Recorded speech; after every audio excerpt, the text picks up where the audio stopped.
नमस्कार दोस्तों, आशा करता हूँ आप सभी स्वस्थ होंगे। आज एक कहानी के माध्यम से आपसे जुड़ने का प्रयास कर रहा हूँ। यह कहानी हमारे समाज में घटी घटनाओं पर आधारित है। आशा करता हूँ आपको यह कहानी पसंद आएगी। दोस्तों, आज की कहानी का शीर्षक है मौतों का रहस्य।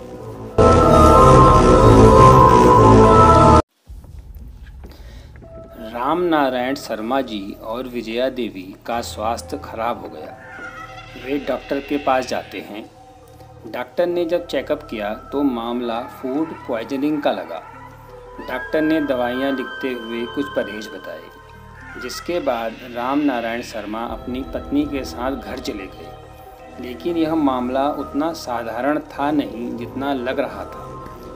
कुछ दिन बाद राम नारायण और उनकी पत्नी का स्वास्थ्य और अधिक बिगड़ गया। दोनों को सर से लेकर पैर तक बेहद तेज दर्द की शिकायत थी।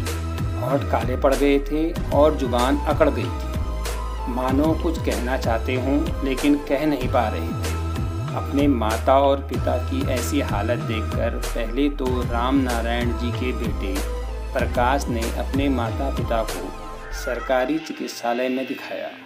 लेकिन जब बात नहीं बनी तो प्रकाश ने अपने माता पिता को शहर के एक बड़े प्राइवेट अस्पताल के डॉक्टरों के पास ले गया, जहां डॉक्टरों ने बीमारी के लक्षणों को देखते हुए कई निदान कराए। लेकिन इन सब के बावजूद डॉक्टर किसी नतीजे पर नहीं पहुंच पा रहे थे। डॉक्टर भी हैरान थे, क्योंकि उनके सामने कभी ऐसे मरीज नहीं आए थे। डॉक्टरों के लिए ये बीमारी रहस्य बनी थी। ये सब जानने के बाद भी प्रकाश ने अपने माता पिता के इलाज में कोई कमी नहीं छोड़ी। लेकिन होनी को कुछ और ही मंजूर था। कुछ दिन बाद राम नारायण शर्मा जी की मौत हो जाती है। परिजन राम नारायण जी के निधन के गम में डूब जाते हैं। अभी परिवार वाले राम नारायण के निधन के सदमे में डूबे ही थे कि 2 दिन बाद विजया देवी भी इस रहस्यमय बीमारी के कारण दम तोड़ देती हैं। 2 दिनों के अंदर परिवार के 2 लोगों की मौत हो जाने से पूरा परिवार टूट जाता है। दोस्तों, राम नारायण शर्मा एक प्रतिष्ठित किसान थे। क्योंकि वह गांव के प्रधान थे तो उनका आसपास के गांव में बड़ा रुतबा था। राम नारायण शर्मा काफ़ी रौबदार व्यक्तित्व वाले इंसान थे। उनकी पत्नी विजया देवी गृहिणी थी। राम नारायण शर्मा जी के 3 बच्चे थे। सबसे बड़ा बेटा प्रकाश, बेटी रोशनी और छोटा बेटा रोशन। शर्मा जी की बेटी की शादी हो चुकी थी और वह अपने पति के साथ शहर में रहती थी। उनका छोटा बेटा रोशन दिल्ली में जॉब करता था और बड़ा बेटा प्रकाश अपनी पढ़ाई पूरी करने के बाद अपने व्यापार के साथ साथ पिता को खेती में भी सहयोग करता था। क्योंकि अब बेटे की शादी की उम्र हो गई थी तो राम नारायण शर्मा जी अपने बेटे के लिए सुयोग्य कन्या की तलाश शुरू कर दी। जब इस बारे में प्रकाश को पता चला तो प्रकाश ने अपनी माँ को अपनी प्रेमिका रोहिणी के बारे में बताया। माँ विजया देवी को बेटे की पसंद पर खुशी तो हुई, लेकिन वह अपने पति राम नारायण शर्मा को इस बारे में बताने से संकोच कर रही थी। क्योंकि मामला जात बिरादरी का जो था। भले ही शहरों में लोग शादी करते समय जाति बिरादरी का मोल भाव न करते हों, लेकिन आज भी भारत के कई गांवों में इसे व्यक्ति के प्रतिष्ठा के तौर पर देखा जाता है। जैसे तैसे विजया देवी ने अपने पति को सारी बात बताई। पहले तो शर्मा जी थोड़ा क्रोधित हो गए थे, जो लाजमी था, लेकिन पुत्र के मोहब्बत व शादी के लिए मान गए। इसके बाद राम नारायण शर्मा और विजया देवी अपने बेटे के साथ लड़की वालों के घर पहुँचे। शर्मा जी को इस बात का जरा भी इल्म नहीं था कि वहाँ उनका ऐसा अपमान होगा जिसे वो ताउम्र नहीं भूल पाएंगे। रोहिणी, जो कि प्रकाश की प्रेमिका थी, उसने अपने माता और पिता को इस बारे में पहले ही बता दिया था। लेकिन इसके बावजूद रोहिणी के माता पिता को यह रिश्ता मंजूर नहीं था। जब शर्मा जी अपने परिवार के साथ रोहिणी के घर पहुँचे तो उसके माता पिता ने ना तो उनकी कोई आवभगत की, ना ही इस रिश्ते को मंजूरी दी। क्योंकि शर्मा जी एक रौबदार इंसान थे और वे जहाँ भी जाते लोग उन्हें सम्मान दिया करते थे। लेकिन बेटे के होने वाले ससुराल में उनका ऐसा अपमान होगा उन्होंने कभी सोचा भी नहीं था। इतना सब हो जाने के बाद वे वहाँ से क्रोधवश चले गए। हालांकि कुछ दिन बाद शर्मा जी का गुस्सा अब शांत हो चुका था, लेकिन वे उनके साथ हुए अपमान को नहीं भुला पा रहे थे। समय बीतता गया। इतना सब हो जाने के बावजूद प्रकाश और रोहिणी एक दूसरे को भुला नहीं पा रहे थे। इस बारे में जब प्रकाश ने रोहिणी से बात की तो दोनों ने घर से भागकर शादी करने की योजना बनाई, लेकिन ऐसा हो नहीं सका। एक दिन शर्मा जी ने अपने बेटे प्रकाश को बुलाया। उन्होंने जब रोहिणी और उसके रिश्ते के बारे में पूछा तो प्रकाश ने सब कुछ सच सच बता दिया। ये सब सुनने के बाद उन्होंने अपने बेटे को बुलाया और पूछा कि वह रोहिणी से शादी करना चाहता है। तो इस पर प्रकाश ने हाँ कहते हुए सर हिलाया। क्या रोहिणी भी तुमसे शादी करना चाहती है? प्रकाश ने फिर हाँ में सर हिलाया, जिसके बाद शर्मा जी ने कहा कि मैं तुम दोनों की शादी के लिए तैयार हूँ। तुम रोहिणी को भी बता देना, मैं पंडित जी से बात करता हूँ। यह कहते हुए शर्मा जी वहाँ से चले गए। जिसके बाद प्रकाश खुश तो था, लेकिन इस तरह से अचानक अपने पिताजी का शादी के लिए मान जाना उसे समझ नहीं आ रहा था। इसके बाद प्रकाश ने रोहिणी से इस बारे में बात की और पूछा कि क्या वह अपने माता पिता की मर्जी के बिना शादी करने के लिए तैयार है। पहले तो रोहिणी को कुछ समझ में नहीं आया, लेकिन प्रकाश के समझाने के बाद वह भारी मन से शादी के लिए मान गई। इसके बाद राम नारायण शर्मा ने अपने बेटे प्रकाश और रोहिणी की बड़े धूमधाम से शादी कराई। जहां एक और शर्मा परिवार में खुशी का माहौल था, तो वहीं रोहिणी के माता पिता काफ़ी दुखी थे और उन्होंने रोहिणी के साथ अपना रिश्ता तोड़ दिया। दोस्तों, समय बीतता गया और रोहिणी अब शर्मा परिवार में घुल मिल गई थी। हालांकि रोहिणी ने अपने माता पिता के साथ टूटे रिश्तों को जोड़ने का प्रयास किया, लेकिन कोई फ़ायदा नहीं हुआ। जहां एक और रोहिणी को अपने माता पिता से दूर होने का गम था, वहीं दूसरी ओर वह प्रकाश से शादी करके खुश थी। समय लगा, रोहिणी अब शर्मा परिवार का हिस्सा बन चुकी थी। इधर कुछ दिनों बाद राम नारायण शर्मा की विवाहिता बेटी रोशनी के पति की नौकरी किसी दूसरे शहर में लग जाती है, जिसके बाद वह कुछ दिनों के लिए अपने मायके में रहने आ जाती है। सब कुछ ठीक चल रहा था, लेकिन एक हंसते खेलते परिवार को न जाने किसकी नज़र लग गई। परिवार के सदस्य एक एक करके किसी रहस्यमय बीमारी का शिकार होने लगे। इस बीमारी के चलते राम नारायण शर्मा और विजया देवी की मौत हो चुकी थी, जिसके बाद घर के और सदस्य भी इस बीमारी की चपेट में आने लगे। इस दौरान राम नारायण शर्मा के बेटे रोशन पर भी इसके लक्षण आने लगे। असल में अपने माता पिता की मौत की खबर मिलने पर रोशन दिल्ली से अपने घर आया।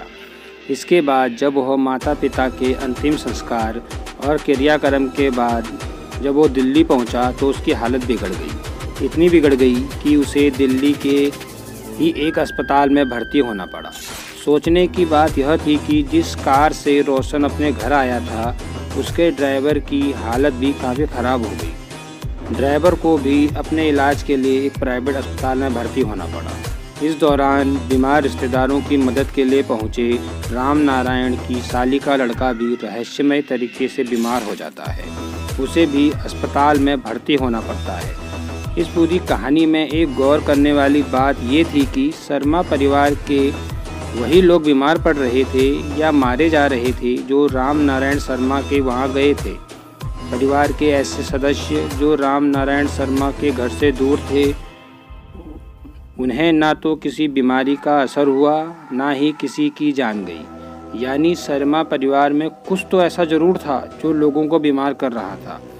एक साथ 2 लोगों की मौत और इतने लोगों का बीमार होना कोई मामूली बात नहीं थी। अभी शर्मा परिवार के दुख के बादल छटे नहीं थे कि रोशनी और विजया देवी की बहन की भी मौत हो जाती है। विजया देवी की बहन भी उसी गांव में रहती थी। लक्षण फिर वही। अब लोग इस बीमारी को अंधविश्वास से जोड़ने लगे थे। लोगों का मानना था जो भी शर्मा परिवार के नज़दीक जाएगा वह इस बीमारी की चपेट में आएगा, जिसके कारण लोगों ने शर्मा परिवार से दूरी बनानी शुरू कर दी। अभी लोगों में अंधविश्वास का भ्रम पैदा ही हुआ था कि प्रकाश की भी इलाज के दौरान मौत हो जाती है, क्योंकि सभी इसे एक बीमारी मान रहे थे, जिसके कारण ना तो किसी ने पुलिस को रिपोर्ट लिखाई, ना ही मृतकों का पोस्टमार्टम हुआ। जिससे इस रहस्यमयी मौतों से पर्दा हट सके। लेकिन एक साथ 5 लोगों की मौत के बाद गांव तथा आसपास के क्षेत्र में सनसनी फैल जाती है, जिसके बाद इस कहानी में होती है पुलिस की एंट्री। इस बीच पुलिस को मारे गए लोगों की मेडिकल रिपोर्ट मिली तो उनका शक और भी गहरा गया, जिसके बाद पुलिस प्रकाश के शव का पोस्टमार्टम करती है। इसके बाद पुलिस ने जो खुलासा किया वो हैरान करने वाला था। किसी को भरोसा नहीं हो रहा था इन मौतों के पीछे घर के सदस्य का हाथ है, लेकिन उसने ऐसा क्यों किया, कैसे किया कि किसी को भनक तक नहीं लगी। असल में डॉक्टरों को भी मौत की वजह साफ साफ समझ में नहीं आ रही थी। मेडिकल रिपोर्ट में हृदय गति का अचानक रुक जाना और शरीर के अंगों का काम न करने को मौत के पीछे की वजह बताई जा रही थी। लेकिन एकाएक इतने लोगों के साथ ऐसा कैसे हुआ, ये एक बड़ा सवाल था। लिहाजा पुलिस ने जांच शुरू कर दी। इसके बाद लाजमी था कि शर्मा परिवार की बहू रोहिणी पर शक जाए, क्योंकि शर्मा परिवार के सारे लोग एक एक कर बीमार हो रहे थे, मारे जा रहे थे, लेकिन रोहिणी ठीक थी। जब पुलिस ने शर्मा परिवार की बहू रोहिणी से पूछताछ की तो राज खुल गया। पहले तो रोहिणी ने पुलिस को धोखा देने की कोशिश की, लेकिन जब सबकी बीमारी और उसके स्वस्थ होने के बारे में पूछा तो उसके पास इस सवाल का कोई जवाब नहीं था। रोहिणी ने ससुराल वालों की मौत के पीछे अपने हाथ होने की बात को स्वीकार कर लिया। आखिर क्या दुश्मनी थी रोहिणी और शर्मा परिवार की, जो उसने मौत का इतना बड़ा खेल खेला। पुलिस के पास कई सवाल थे और इन सबका एक ही जवाब थी रोहिणी। पुलिस को अब इन सवालों का जवाब जानना था, जिसकी कोशिश शुरू हो गई थी। पुलिस ने रोहिणी को हिरासत में ले लिया। पुलिस रोहिणी से पूछताछ करती है। असल में ये कहानी तब शुरू होती है जब रोहिणी अपने माता पिता की मर्जी के बिना प्रकाश से शादी करती है।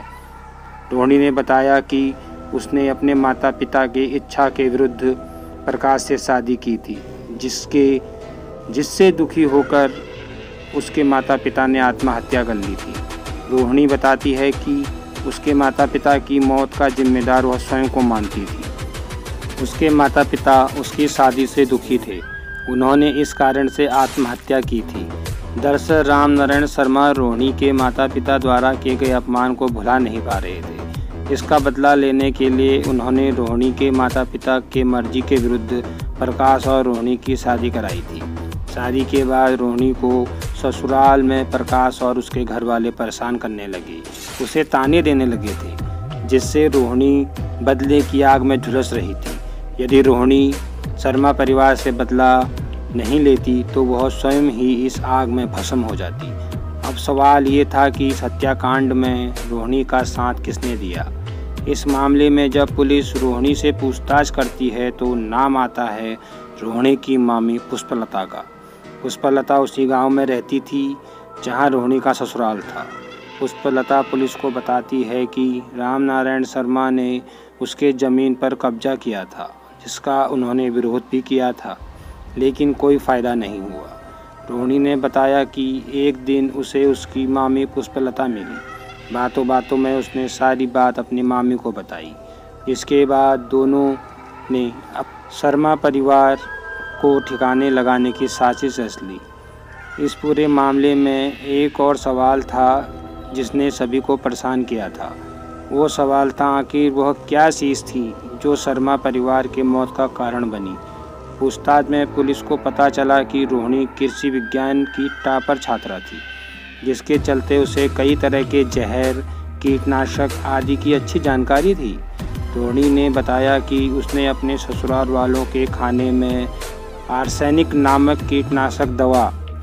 आर्सेनिक एक जहरीला पदार्थ होता है जिसके सेवन से शरीर के बहुत से अंग काम करना बंद कर देते हैं। अंत में इसकी वजह से रोगी की मौत हो जाती है। मिलानी शुरू करती थी, क्योंकि यह दवा रंगहीन और गंधहीन होती है, जिसके कारण किसी को इस बारे में पता नहीं चल पाया। इस दौरान जो कि शर्मा परिवार की मदद के लिए पहुंचा, उन्हें भी वो वही जहर मिला हुआ खाना पानी देने लगी, जिससे बाकी लोग भी बीमार होने लगे। हालांकि रोहिणी और पुष्पलता की बातों में कितनी सच्चाई है, इस बात को या तो वे दोनों जानती हैं या वे जो इस दुनिया में नहीं हैं।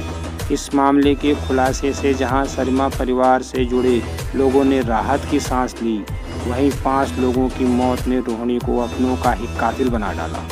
दोस्तों, हालांकि पुलिस ने शर्मा परिवार के हत्यारों को गिरफ्तार कर लिया हो, लेकिन बदले की आग ने एक हंसते खेलते परिवार को समाप्त कर दिया। 5 लोगों की मौत के बाद भले ही रोहिणी को खुशी मिली हो, लेकिन इसका अंत हमेशा दुखद ही रहेगा। दोस्तों, आशा करता हूँ आपको यह कहानी पसंद आई होगी। अब मैं मिलता हूँ आपसे अगली कहानी में कुछ नया लेकर। तब तक रखें अपना ख्याल। नमस्कार।